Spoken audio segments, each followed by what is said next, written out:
Saya pernah ditanya sama seseorang, Gus, beberapa nabi itu kan poligami. Poligami itu bukti hiperseks. Karena yang tanya itu orang nasionalis, saya nggak pati senang Islam.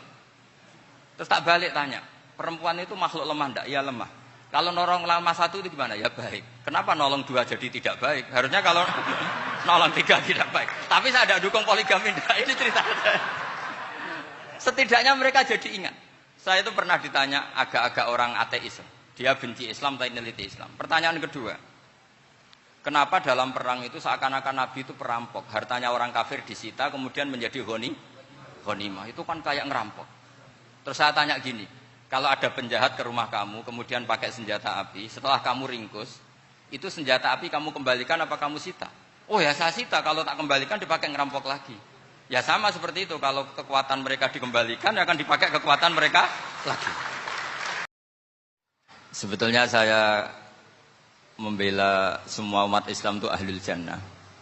Karena saya ini ibarat marketing. Kalau orang Kristiani itu kan setiap orang mati sudah tenang bersama Bapak di surga. Jadi kampanye itu menarik sekali.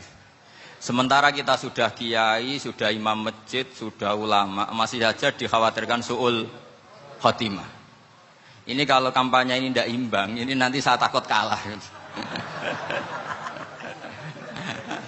Makanya saya bilang pokoknya semua orang mukmin itu ahlul jannah. Karena memang asli hadisnya seperti itu, mangqala la ilaha illallah dakhalal jannah. Bahwa kemudian ada beberapa kiai yang mungkin wataknya itu pesimis, kemudian bikin sekian aturan-aturan yang sebetulnya itu cerminan dari pesimisnya. Terus akan-akan masuk surga itu susahnya bukan main. Nah itu saya tidak setuju karena tadi pasti kalah dengan kampanye sebelah yang setiap orang mati dibilang sudah tenang bersama Bapak apa? Di surga. Jadi ini penting. Terus kedua saya bilang agama ini sudah begitu baik. Masa kunci surga sudah dibocorkan miftahul jannah la ilaha illallah. Masa sudah pegang kuncinya nggak jadi masuk surga itu kan aneh. Ya sudah masuk saja, tapi tidak usah minta bantuan saya, masuk aja. Kan sudah pegang kuncinya. Terus ketiga, kenangan terburuk saya ketika jadi kiai itu gini, saya ada beberapa guru SD datang ke saya. Ini agak-agak masalah besar. Gus boleh enggak buka ujian nasional yang masih disegel? Semua guru bilang enggak boleh, itu kriminal kan. Ada satu guru yang bikin analogi agak kacau. Boleh saja. Wong ujian di kuburan saja dibocorkan para kiai enggak apa-apa. Itu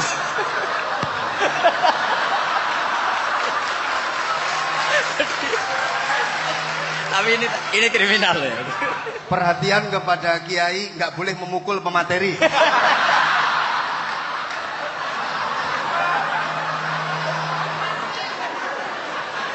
Jadi tentu itu analogi yang salah kan. Marrobuka kan, Tuhan kamu siapa, nabi kamu. Tuhan kamu siapa, nabi kamu siapa, imam kamu siapa. Ini kan sudah dibocorkan oleh para kiai. Artinya apa? Nak raiso jawab kebablasan gitu. Terus guru ini berpikir kalau ujian akhirat sekrusial itu saja bisa dibocorkan, kenapa ujian nasional tidak boleh? Tentu ini kias yang salah, saya tidak ngajari seperti itu. Tapi saya ngajari ke kalian betapa mudahnya masuk surga. Kunci jawaban sudah dikasih, kunci pintu masuk sudah dikasih. Kok sampai tidak masuk, ini kebablasan. Paling salah gurunya. Jadi ini kenapa saya sering cerita orang mukmin semuanya itu min ahlil jannah. Itu saya jamin. Sama tidak usah takut su'ul khotimah, tidak usah takut berlebihan seperti itu. Karena setahu saya, setidaknya saya mewakili ulama zaman ini. Rata-rata guru kita ini bermadzhab Syadzili dalam berkeyakinan berpikir tentang Allah. Di antara ini yang mulai saya ngomong serius, supaya tadi kan guyonannya sudah diambil Gus Reza sama Gus Kausar. Saya tahu kenapa mereka guyon. Kalau ngomong serius takut kalah sama saya.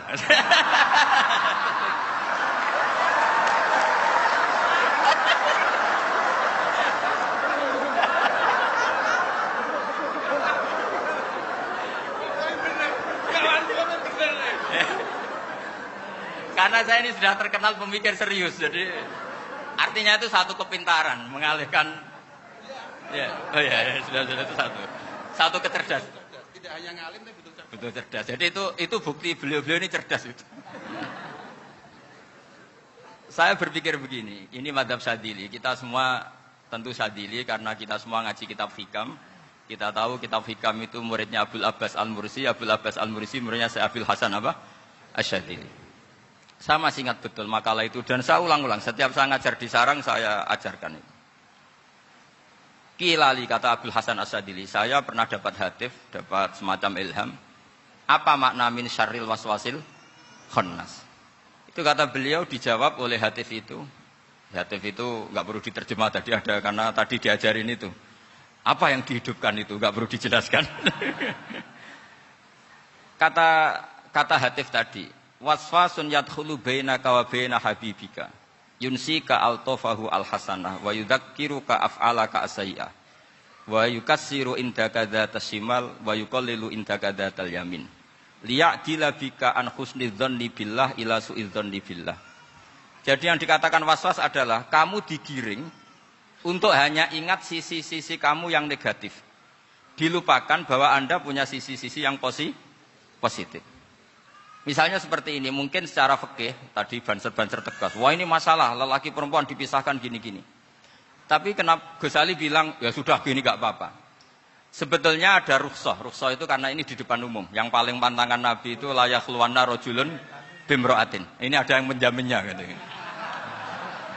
Malah khawatir saya di sini dipisah tapi setelah berduaan nggak bisa. Jadi toleransinya karena ini di depan umum. Itu masih ada toleransinya. Layak luwanna rojulun bimro'atin.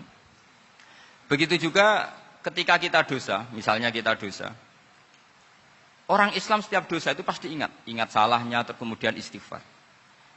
Dan ketika satu kebaikan dibandingkan keburukan, itu kata semua ulama, karena sayyi'ah itu bernilai 1, kebaikan bernilai apa?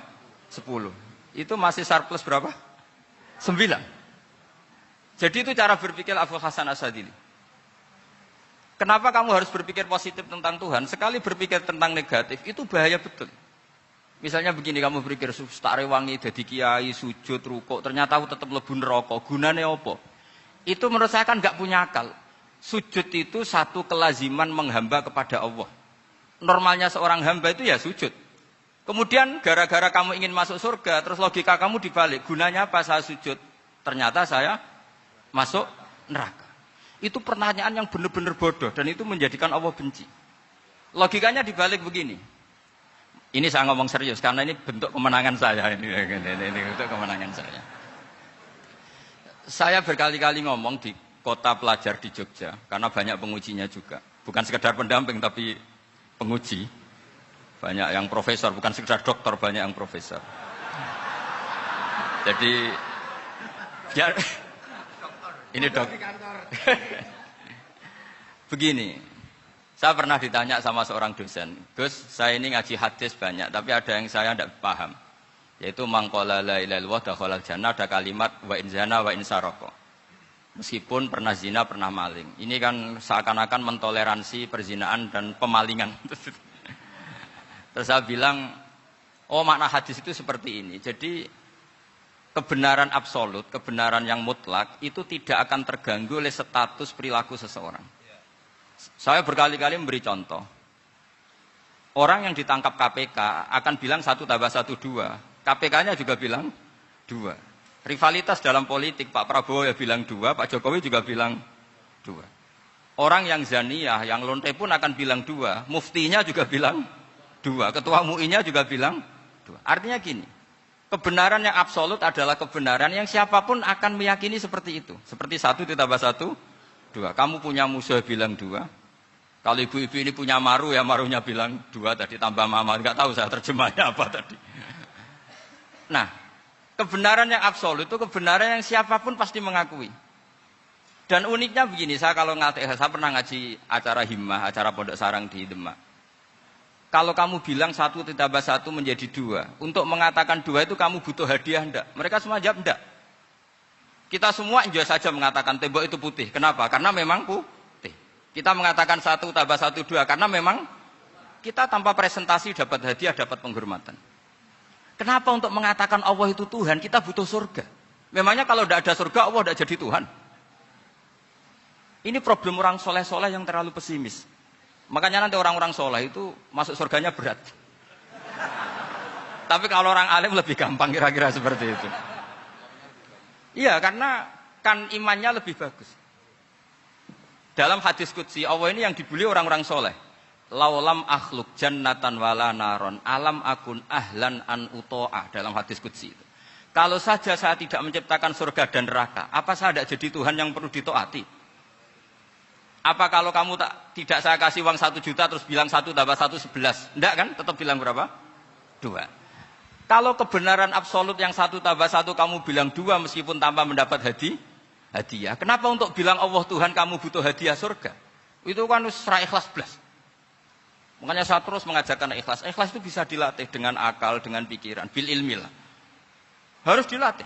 Nah di sini ini momen atau makna yang mestinya harus difahami wa inzana bahwa kalimat ini sah meskipun dilafatkan seorang yang pernah zina. Sama seperti 1 tambah 1 2 sah, diucapkan siapa saja sah. Dan siapapun akan mengucapkan itu secara ikhlas. Ini penting saya utarakan. Sehingga setelah ada firqah-firqah takfiri yang mengatakan orang megang keris itu syirik, ke kuburan syirik, ini syirik. Itu salah besar. Salahnya adalah tadi kalimat-kalimat atau kebenaran-kebenaran absolut ini sudah jadi sibghatullah man ahsanu minallahi sibghah. Kalimat ini begitu absolut di hatinya orang mukmin. Sehingga ketika terganggu oleh hal-hal yang adat istiadat, kayak pegang keris, kayak apa, ini tidak mengganggu. Tetap kualitas iman ini di atas keyakinan adat membawa apa keris. Kalau orang membawa keris menjadi syirik karena percaya sama makhluk. Orang misalnya kejawen kalau nggak bawa keris nggak nyaman. Orang kota itu kalau nggak bawa ATM juga nggak nyaman. Itu tidak dihukumi syirik. Kamu pergi lupa bawa HP nyaman enggak? Enggak, kenapa tidak dihukumi syirik?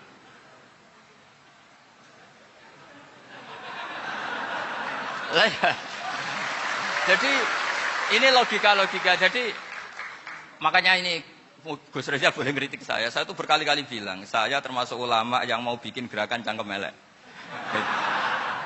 Karena nanti kalau saya nisbatkan ke Rasulullah itu tidak pantas. Karena Nabi ahsanan nasi khalqau wa khuluqa. Tapi saya siap jadi bempernya Rasulullah Shallallahu Alaihi Wasallam. Pernah ada diskusi di Jakarta, ini kisah nyata. Apa dalilnya setelah sholat salaman? Mana hadisnya? Itu dijawab hadisnya tentu kita kesulitan. Kalaupun ada hadisnya dhaif semua yang masalah musafahah. Akhirnya mau tidak mau dijawab pakai cangkem elek. Boleh enggak kamu setelah salam nyalain HP yang off? Boleh. Boleh enggak ke kamar mandi? Boleh. Oh berarti kencing boleh, nyalain HP boleh, yang enggak boleh itu ingat Allah. Karena mereka mengkritik wiridan, ngeritik salam. Akhirnya mikir deh. Ada enggak hadisnya orang setelah sholat nyalain HP? Enggak ada kan? Tapi mereka nyalain HP enggak hambatan, tapi untuk salaman masalahkan. Ke kamar mandi boleh, tapi untuk wiridan enggak boleh. Akhirnya mereka sadar, oh iya. Lama-lama dibisi gini yang kelompok itu. Kamu itu korban aliran supaya kamu gak ingat Allah, ingatnya HP-nya. Sehingga orang wiridan kamu kritik, orang nyalain HP tidak kamu kritik. Itu kelompok itu adalah kelompok orang-orang yang supaya orang Islam itu lupa Tuhannya. Itu gerakan cangkem elek, tapi jadikan orang sadar. Jadi ini penting. Jadi kalau kamu tidak bisa bela agama dengan jalan yang lurus karena tidak bakat gitu. Gak apa-apa pakai cangkem elek tadi, karena gak mungkin gerakan ini dinisbatkan kepada Rasulullah Shallallahu Alaihi Wasallam. Kalau soal sanad, saya punya sekian sanad tentang itu, tapi tidak usah kamu ikuti. Ada orang tanya, ya Pak Kiai kalau setan dibakar di neraka panasan enggak? Ya panasan. Lo kan setan dari api, ngapain harus panasan? Kan materinya sama. Terus Kiai tadi gak kesulitan, dia ngambil pasir, disawur di wajahnya. Wah sakit Kiai, kamu kan dari tanah, kena tanah kok. Jadi itu ada sekian, artinya gini ya, kalau kesulitan jawab pakai baik-baik ya sudah pakai cangkem elek itu aja karena. Tapi tentu kan gerakan ini tidak mungkin dinisbatkan kepada para nabi. Tapi saya pastikan meskipun nggak bisa dinisbatkan kepada para nabi dari segi cangkem elek tadi, tapi secara semangat itu sama. Saya punya sekian contoh. Benar Gus Reza tadi gojok saya sengawur-ngawurnya itu masih punya sanad. Itu pas saya ngawur pun masih punya apa? Sanad. Nabi Ibrahim itu ketika faja'alahum juzatan illa kabirallahum itu si berhala paling besar dikasih kapak. Ketika mereka geger, ini siapa yang berara kecil. Kata mereka, sami'na fata yadhkuruhum yuqalu lahu Ibrahim. Ya kira-kira Ibrahim lah gitu. Terus setelah Ibrahim didatangkan, siapa yang melakukan ini semua? Ini jawaban Nabi Ibrahim, bal fa'alahu kabiruhum hadza. Ya tanya yang bawa pedal, saya kan enggak bawa. Terus kata orang-orang, otak kamu itu di mana? Masa berhala disuruh nanya, kan enggak bisa ngomong. Ibrahim kembalikan, uffil lakum wa lima ta'buduna min dunillah. Lalu otak kamu di mana? Sudah tahu enggak bisa ngomong kok disembah gitu. Itu ada kata uffin. Uffin itu kalau diterjemah kira-kira ya agak-agak jancuk gitu. Kira-kira ya kira-kira seperti itu. Jadi sekarang dalilnya jancuk apa Gus?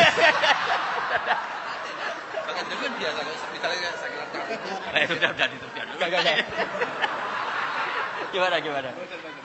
Jancuk itu dari daksu, dak tinggalkanlah suan perkara sing elek. Krono ilate wong Surabaya kakean rawon, akhirnya ngomongnya jancuk.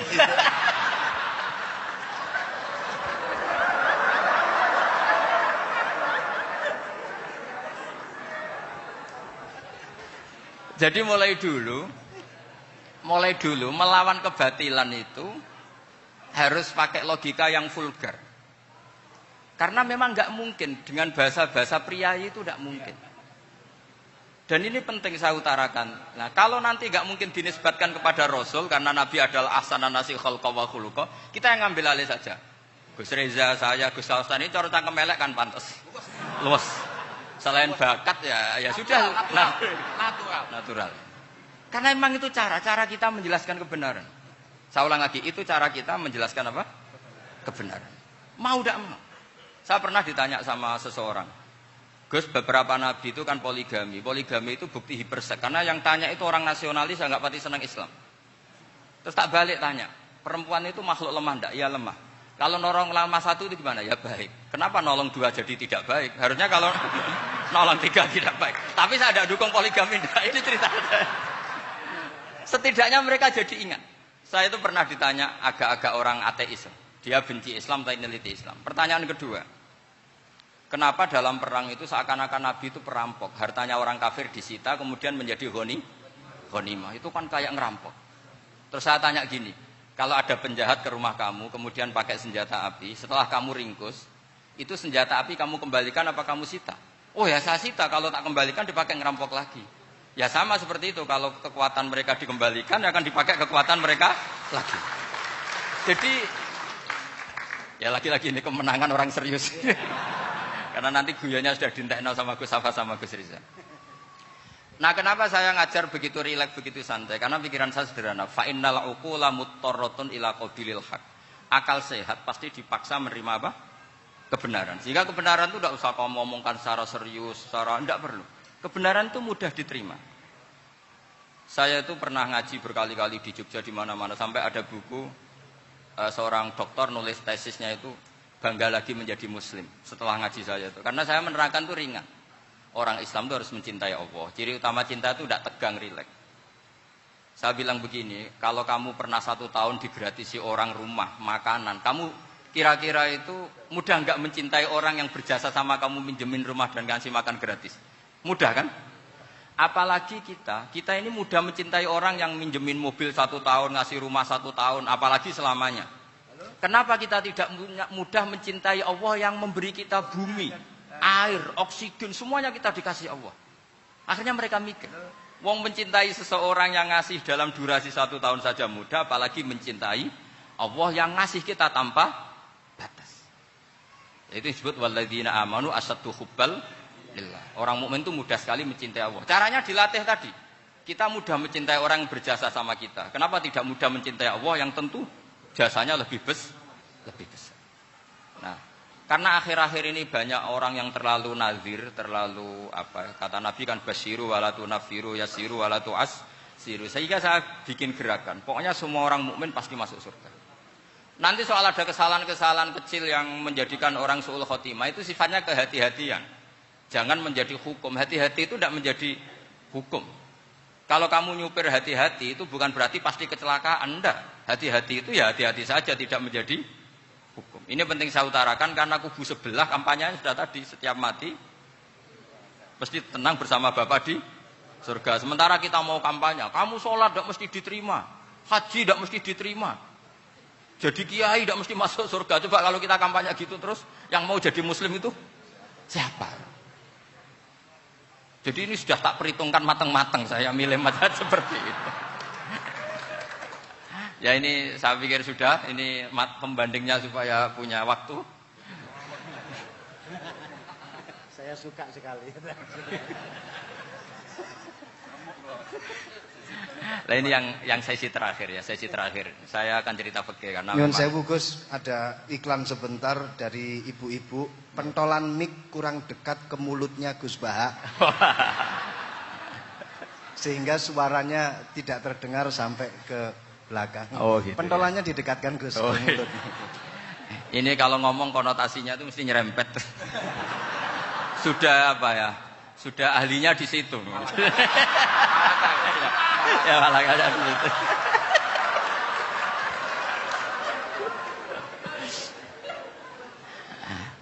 Dalam sesi terakhir saya cerita pentingnya pembanding. Imam Rafi'i itu yang ngarang kitab Muharrar. Kitab Muharrar ini adalah ringkasan dari kitab Al-Wasit. Al-Wasit itu karangannya Imam Ghazali. Al-Wasit sendiri ini khas ngaji NU, karena NU maknanya Nahdlatul Ulama, gerakan para ulama. Jadi kalau nggak ngerti alim-alim seperti itu ya ada NU. Sebenarnya sampai itu pasnya Nahdlatul Ummah, gerakan umat. Tapi kan sudah jadi partai politik Nahdlatul Ummah. Karena yang katakan NU itu Nahdlatul Ulama, gerakannya para ulama. Imam Rafi'i itu berpendapat sujud itu cukup pakai batuk, pakai jidat. Itu dalam kitab Muharrar. Wal asoh anna sujud yasihu mau cukup biwatil jabhah. Ketika Imam Nawawi mentasih kitab Muharrar namanya Minhajut Thalibin, itu mengkritik Imam Rafi'i. Kata beliau, sujud itu untuk sah harus melibatkan 7 anggota. Karena berdasar hadis umirtu an asjuda ala sapati a'zumin, yaitu al jabhah wal yaden warubaten wal qadamen, yaitu jabhah 2 tangan, 2 lutut dan 2 qadamen. Akhirnya saya ngecek di kitab asli. Imam Rafi'i termasuk Ashabut Tarjih dan Imam Nawawi. 2 orang ini khilaf. Kan nggak mungkin kita sebagai mushahihnya, karena yang khilaf ini 2 ulama besar, satu Imam Rafi'i, satu Imam siapa? Nawawi. Kita tidak bisa hanya ngikuti Fathul Mu'in yang mengatakan idza ikhtalafan Nawawi war Rafi'u qudiman Nawawi, tidak bisa, karena Imam Nawawi ini sering nginduk sama kitabnya Imam Rafi'i karena senior Imam Rafi'i. Setelah saya cek di kitab kitab asli Mamba ya, satu sumbernya semua mazhab apa? Syafi'i. Ternyata Imam Syafi'i nak ngedikan hanya begini. Wa uhibbu, saya suka setiap orang Islam sujud itu melibatkan 7 anggota karena itu aman, pasti sah. Tapi wayah tamilu kata beliau, tapi mungkin saja sujud hanya watul jabah itu sah. Kenapa kata Imam Syafi'i? Liqaulihi sallallahu alaihi wasallam atau li du'aihi apa sallallahu alaihi wasallam fi sujud sajadalaka wajhi wa sam'i wa basari. Nabi ketika sujud itu hanya berdoa, ya Allah sujud kepada engkau wajhi wa sam'i wa basari. Nabi tidak menyebut wayadi warubati wa qadami. Sehingga saya berkali-kali bener kata Gus, saya ini pembela umat. Sing sujude 7 anggota ya tak lem, pantes dadi Rais Suriah. Itu. Yang sujudnya batuk tok ya tetap sah ngikuti mazhabnya Imam Rafi'i. Meskipun itu tidak saya anjurkan. Tentu tidak saya anjurkan. Alasannya Imam Syafi'i tadi, Rasulullah pernah berdoa dengan kata-kata sajadalaka wajhi, bukan diteruskan wayadi warubati wakot. Sehingga fal khilaf huna bakin ala khiddati kalau dalam bahasa fikih. Khilaf biar tetap sesuai aturan khilaf masing-masing. Enggak perlu kamu menggugurkan pendapat Rafi'i yang mengesahkan sujud hanya pakai jabah. Ini penting karena tadi seperti saya katakan, yang sujud anggota pitu ya masuk swarga mergo pintere. Sing nganggo bathuk tok yang bu swarga mergo gobloke tadi, karena aksaru ahlil jannah al-bulbu. Nah ini mazhab saya. Jadi saya itu ingin umat Islam itu baik-baik saja. Ya. Karena tidak mungkin lah kita tidak bela Islam di zaman akhir, tidak mungkin, karena di kubu sebelah kampanyenya sudah seperti itu. Kalau kita ngomong ikhtiyat, kiai ra mesti mlebu swarga, sing salat ngethuk ra mesti husnul khotimah. Wah, akan jadi repot. Saya ini pengagum teori ikhlas. Dilatih bil ilmi, saya ulang lagi, dilatih bil ilmi. Saya ini malu.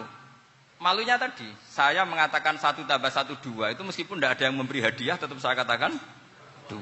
Saya mengatakan air itu dingin, tidak ada yang ngasih hadiah, saya akan bilang kalau air itu dingin, kalau api itu panas. Untuk hakikat-hakikat seperti itu saja saya jujur tanpa ingin imbalan. Tapi ketika hakikat mengenai Allah kok saya minta imbalan surga dan neraka, ini apa-apaan? Kira-kira gitulah, Rois Suriah macam apa gitu.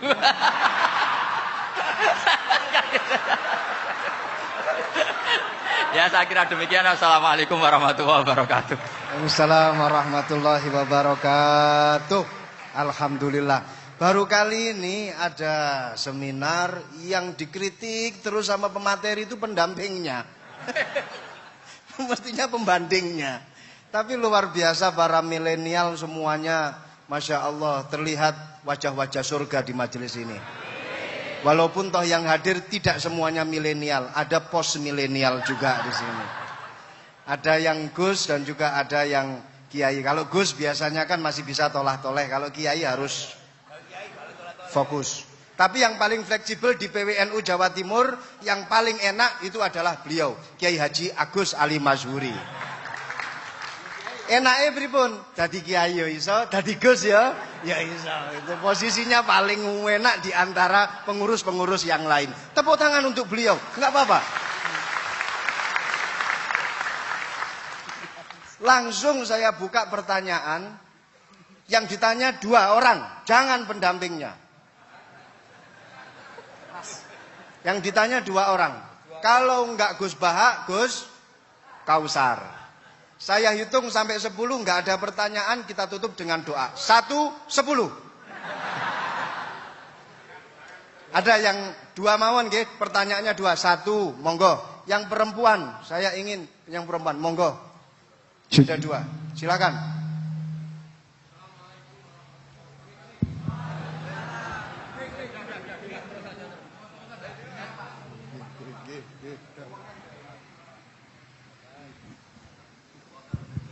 Bismillahirrahmanirrahim. Assalamualaikum warahmatullahi wabarakatuh.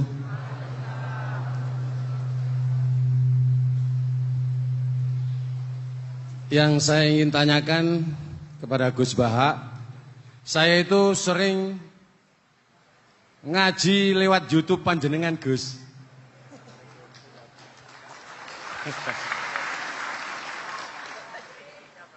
Insya Allah ilmu saya tambah walaupun tidak banyak.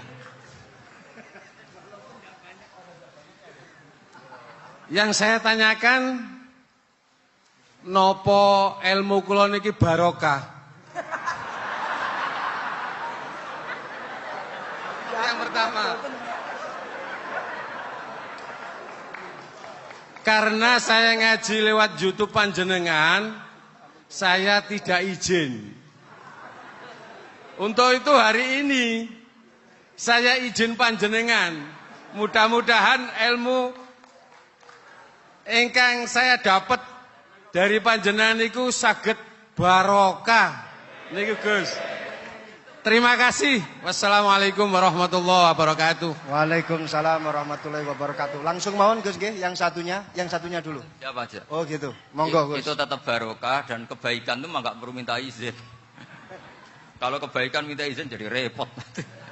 Jadi kalau dalam kitab fikih disebut iktifaan bil idzni syar'i, karena syara akan selalu memberi izin sama kebaikan. Itu udah hanya masalah YouTube sampean. Tadi melihat wajah Gus Ali ibadah, pamit dulu. Nanti kalau ada orang alim lewat mau lihat juga pamit dulu. Lama-lama mau baca sholawat, ya Rasulullah pamit dulu mau baca sholawat. Jadi semua kebaikan itu cukup iktifaan bil idzni syar'i. Ya jelas ini ya. Oke, terima kasih. Jangan lupa pulsane tuku dhewe lek ndelok YouTube. Wifi-nya juga jangan nyolong. Harus passwordnya izin kepada yang punya wifi. Baru nanti 100% barokah. Mbak yang belakang bisa berdiri. Yang mau tanya tadi. Ya, silakan. Bismillahirrahmanirrahim. Assalamualaikum warahmatullahi wabarakatuh. Mohon izin Yai Gus, saya di sini mau tanya, selain sebagai pelajar santri, saya juga sebagai seorang mahasiswi di salah satu universitas di Surabaya. Yang saya tanyakan sebagai pemuda milenial. Kita semua tahu bagaimana keadaan demokrasi negara Indonesia saat ini. Yang saya tanyakan bentuk dari hubbul waton minal iman. Hubbul waton di sini, bolehkah saya sebagai seorang mahasiswi menyuarakan pendapat saya, berjuang bentuk ijtihad demi keadilan berupa demonstrasi.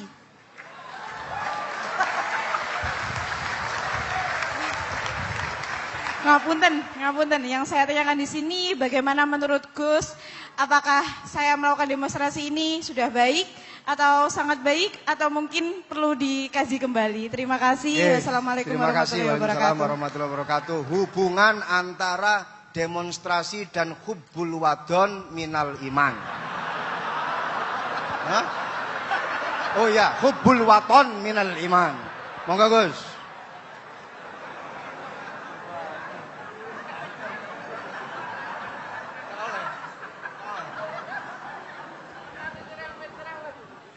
Ini benar-benar ahli loh aku. Begini kan, demonstrasi itu kan makna pokoknya itu kan apa? Memperlihatkan. Makanya demonstrasi kekuatan maknanya ya show ya, memperlihatkan satu apa? Kekuatan. Sehingga kalau dalam Islam itu ya fleksibel, asal itu tidak merugikan orang lain, tidak anarkis, tidak mandorot bagi kelompok lain tentu boleh. Bahkan kalau tidak apa? Menyuarakan suara kita tentu dengan cara-cara yang tetap islami ya. Itu malah kita disalahkan karena berarti tidak ikut bertanggung jawab terhadap proses bernegara. Tapi tentu disuarakan secara konstitusional dan secara baik. Kemarin pas demo di Jogja yang ramai itu masalah rancangan KUH itu rektor UI juga ketemu saya pamit Gus mau demo aja. Ya tapi yang baik dan sopan kan. Karena begini ya. Di Quran itu ada ayat walau la dafuwahinna safa'atuhum bi ba'dil fasadatil ard. Jadi kekuatan manapun itu harus dikontrol. Tentu kontrol itu macam-macam. Tapi tentu saya ulang lagi jangan anarkis, jangan melakukan sesuatu yang kontraproduktif. Jadi menurut saya pernah ditanya, Gus kalau pemerintah itu didukung 90% rakyatnya bagus enggak? Ya bagus, berarti presidennya hebat didukung mayoritas rakyat. Kalau hanya 55 ya bagus. Presidennya biar tahu, biar hati-hati karena dipilih separuh lebih sedikit. Lah kok bagus semua? Ya emang harapan kita sama Allah semuanya baik semua kata saya gitu. Jadi susahnya apa sih kita melihat sesuatu itu asal agama ini kan gampang, asal tidak maksiat itu baik. Asal tidak maksiat itu baik. Makhuyira Rasulullah bina amroini ilakhtaro aisarohuma malam yakun isman. Jadi demo itu bukan, nah kalau demo yang diharamkan sebagian fatwanya ulama tentu yang maknanya yang anarkis. Kalau yang dihalalkan tentu maknanya yang tertib. Itu biasa dalam hukum fikih. Rasulullah ngendikan A, mahmalnya seperti ini. Rasulullah ngendikan B, mahmalnya seperti ini. Karena kadang ngendikanin Nabi cara zahir itu berlawanan. Misalnya Nabi ditanya, amal paling baik apa ya Rasulullah? Nyaur utang gitu. Karena biasa yang ngemplang mungkin yang tanya itu tukang. Tapi kadang Nabi jawab birrul walidain. Kadang jawab as-sholat di awali waktiha. Karena penanyanya ini beda. Gimana? Takut nggak tahu sholat. Ya, takut nggak tahu sholat nggak tahu lihat. Kan gitu. Jadi ini penting saya utarakan karena zaman Nabi itu ya biasa Nabi misalnya ngendikan sesuatu itu. Terus ada juga sahabat yang memperlihatkan pendapatnya. Tapi tidak niat bantah. Masyhur itu dalam tarikh. Saya beri contoh yang masyhur itu. Nabi pernah sholat duhur itu 2 rakaat. Sebagian riwayat mengatakan asar, tapi yang lebih kuat itu duhur. Setelah 2 rakaat Nabi sholat, itu akabiru sahabat papan atas itu sudah ada yang ngendikan karena mereka sopan semua, tahu etika. Setelah Nabi pulang sudah dekat pintu, ada sahabat yang berdiri. Ya Rasulullah, aku siroti sholatu amnasita. Ini sholat model kosor, apa engkau lupa? Tapi sahabat yang nggak tanya, ini niatnya malah lebih agak-agak buruk. Baguslah kalau sholat terbaru 2, berarti besok ya 2. Karena pakai teori nasah mansuh, berarti hukum itu pakai yang terbaru. Jadi gayanya tidak tanya, tapi lebih sama mungkin yang setuju undang-undang tadi ya tentang rumah tangga. Kalau istri nggak mau dikumpuli tetap dipaksa, nanti suaminya bisa dilaporkan ke pengadilan gitu. Saya pasti mikir saya bukan masalah pengadilannya, pasti istrinya cantik. Kalau jelek kan nggak mungkin dipaksa. Ini ketularan. Jadi saya cara berpikir tuh. Jadi tak pikir lucunya saja, bukan pikir serius. Ketularan ya sudah ketularan ya. Karena keburukan itu mudah nular. Akhirnya Nabi kembali lagi, enggak, kullu dzalika lam yakun, semua itu enggak terjadi. Tapi Nabi sebagai orang yang sangat, ya sebenarnya enggak boleh dibahasakan sangat demokratis, sangat bijak.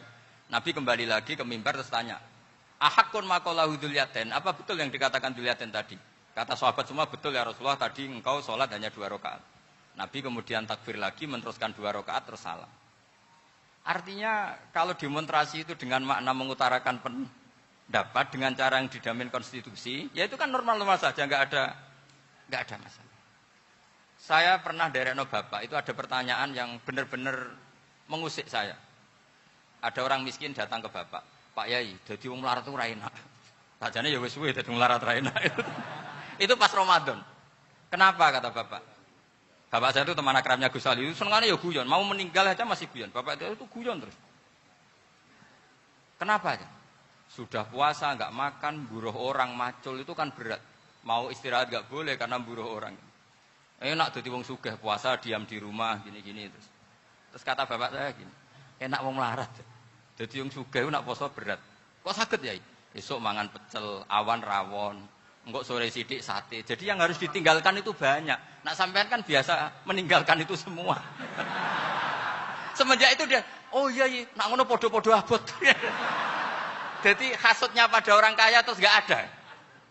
Ya ini pentingnya ilmu. Jadi pentingnya berdamping tadi. Setelah diberi jelasan, oh maturun ternyata podo-podo abot gitu. Dia nggak tahu susahnya jadi orang kaya. Ya sama seperti tadi. Ya saya puasa. Kerja gini-gini bojo sitok elek terus dari yang bojone 4 cantik semua abot aku. Karena harus ninggalkan 4 yang cantik tadi yang bisa menghidupkan tadi itu. Itu kan juga demonstrasi artinya mengutarakan apa yang jadi itu saya pikir seperti itu. Ya ini pokoknya gitu aja ya. Assalamualaikum warahmatullahi wabarakatuh.